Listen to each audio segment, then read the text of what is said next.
Good afternoon. My name is Diogo Pinheiro. I'm the Assistant Director for CURCA, and with me here today is Alison Grandal, uh, who essentially runs the show for CURCA. And today we're going to talk about the ARC Abstract Workshop. And so the ARC is the Annual Research Conference. And so any undergraduate student or graduate student at UNG who wants to participate at our annual research conference can do so by writing an abstract to be submitted by February 14th, right? So if you go to the ung.edu/ARC, you'll see the links and the details on how to apply for the annual research conference that we're hosting this year. The ARC will take place on March 21st at the Cottrell Center in the Dahlonega campus. It is free for all UNG students. We will provide lunch and refreshments while at the event. And so it is a great opportunity for students to uh, be able to share their research, their projects, etc., get feedback, get a nice little line in the CV so that they're more competitive for jobs and graduate school applications going forward. So to apply for the ARC conference, the annual research conference, right, you go to arc.ungjournals.org. You create an account. You can see the on the screen. There's going to be this button on the top right-hand side. You create an account with your own credentials and login and password, and then there will be instructions there on how to upload an abstract, right? So within the arc.ungjournals.org webpage, right, you are going to click on the Start Submission button, which is going to be on the front page, and then there will be a number of prompts for you to answer if you're going to be doing an oral presentation, a poster presentation, a musical or visual presentation. Once you agree to all the certificates and the check this box type of thing, you're going to be expected to upload a 250 word abstract of your research, right? And so in the abstract itself, it should not have any identifying information so that we can go through anonymous peer review. And then in the metadata part, you're going to add title, abstract, discipline, keywords, mentor, co-applicants, etc. And that's how you're going to submit your abstract to us at the ARC, right? If you have different students who are working on a similar project to you, and you want to have 3 different papers that are related form a panel, right? You can do so where you essentially are submitting multiple oral presentations that will be grouped together in the same panel. So to submit this panel proposal, you just add the comment in the comments to the editor that says this is going to be part of the panel that's going to be about, from with Professor John whatever, or with this other student and that other student, right? So that way we know to group up your presentations once they've been accepted, right? Now, besides submitting your abstract to be a part of the conference program, another option that you're going to have is to submit your full paper or full poster to be entered into the best presentation prize for the conference, right? You have until March 5th to do so. So the deadline to submit the full paper or the full poster is later than the deadline to submit the abstract. So you would go ahead and submit your abstract by the 14th. And then after that, you could come back to your submission and add the completed file as an attachment, right? There's going to be a spot there for you to add a discussion, stuff as a discussion. So you add the attached completed paper, completed poster there, so that you can be entered for the best presentation or best poster awards, right? In that discussion, you title it as Best Presentation Award for ARC or Best Poster Award for ARC, and then you submit that as an attachment to the manuscript, right? So to kind of recap, you submit your abstract by the 14th, and just the abstract has to be in by the 14th. But if you want to compete for the best presentation or best poster awards between February 14th and March 5th, you go back online, you find your submission on the portal, you start the discussion. There's going to be a button there to start the discussion. You attach your submission and you title it Best Presentation Award for ARC or Best Poster Award for ARC. So in terms of actually writing the uh, the abstract, uh, you're going to have to think about how you're going to share your knowledge with the rest of the world, right? And so it's important to be familiar with the jargon. It's important to understand the kind of environment that you're in, right? So in terms of presenting stuff, the ARC is a perfect location for you to do your like first run, right?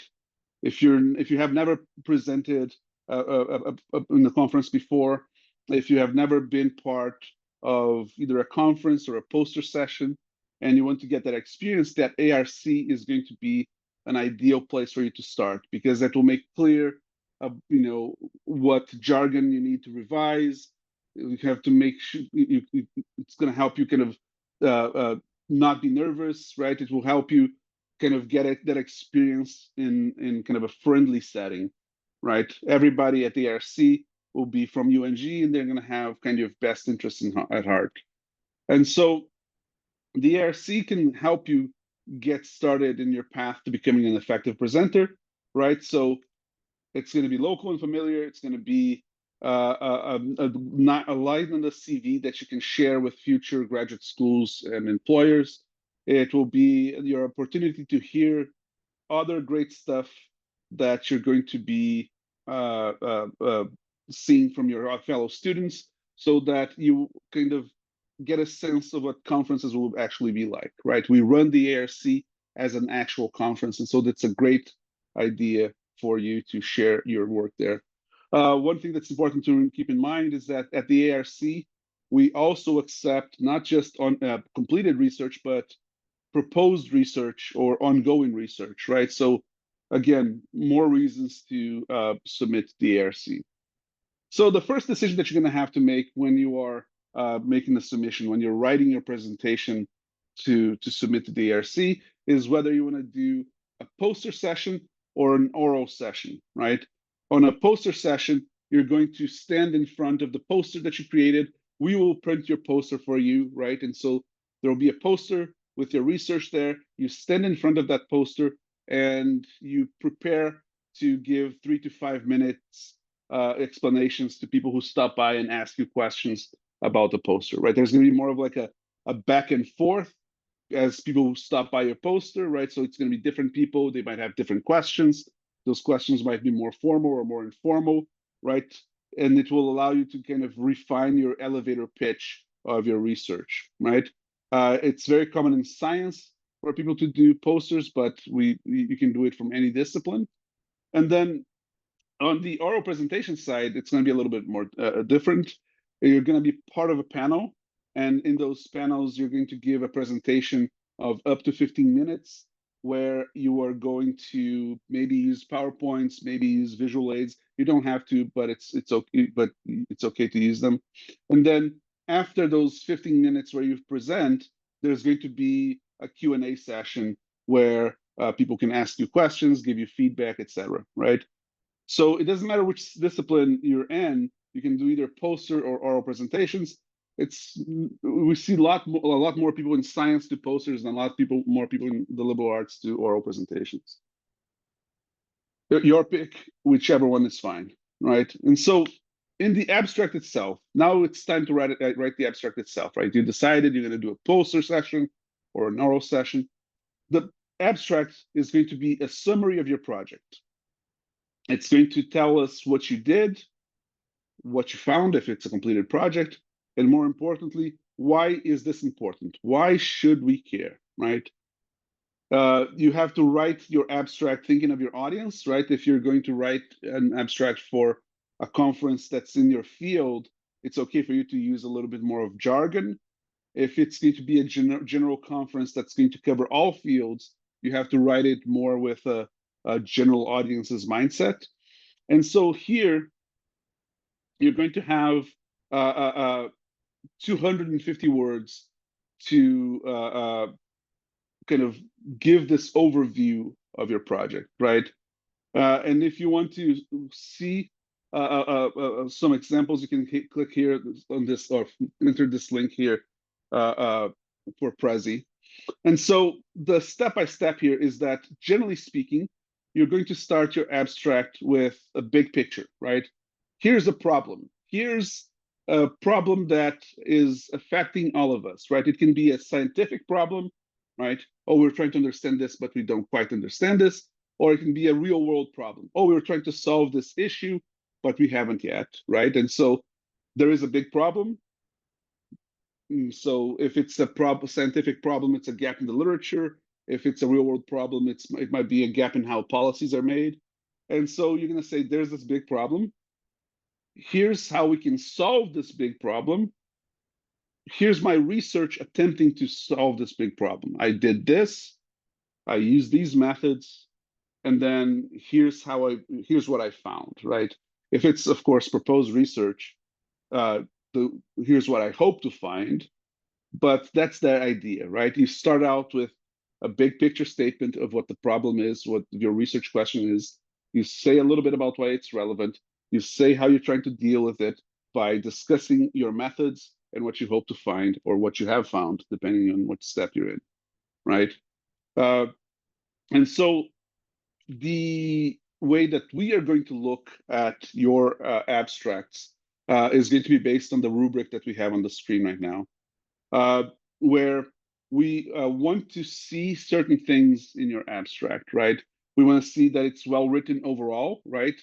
So that it's free of grammar mistakes, it's easy to understand, it has correct spelling, right? So besides being well written, we want to see a thesis statement or hypothesis or a statement of purpose. This is here's a problem, here's how I want to solve this part, right? The evidence of research is like, here's what we did, or here's what we're hoping to do, right? That I'm using this method, I'm using this technique, etc. And then, of course, wrap it up by saying, hey, by doing this, we hope to answer this question, or we have answered this question, right? Which is going to be the significance or relevance for your field of research, right? And so it's a very brief summary of your research, but one where it's clear why your project is important. Why should anyone else care about this, right? And so once you write this abstract, you can always, of course, get feedback from your mentors. You can ask me for feedback. But the idea, again, is that it should be straight to the point while also making the case of why this is relevant for your discipline, for your field, etc. And so essentially, again, you go onto the portal that we outlined. You decide whether it's a poster or an oral presentation.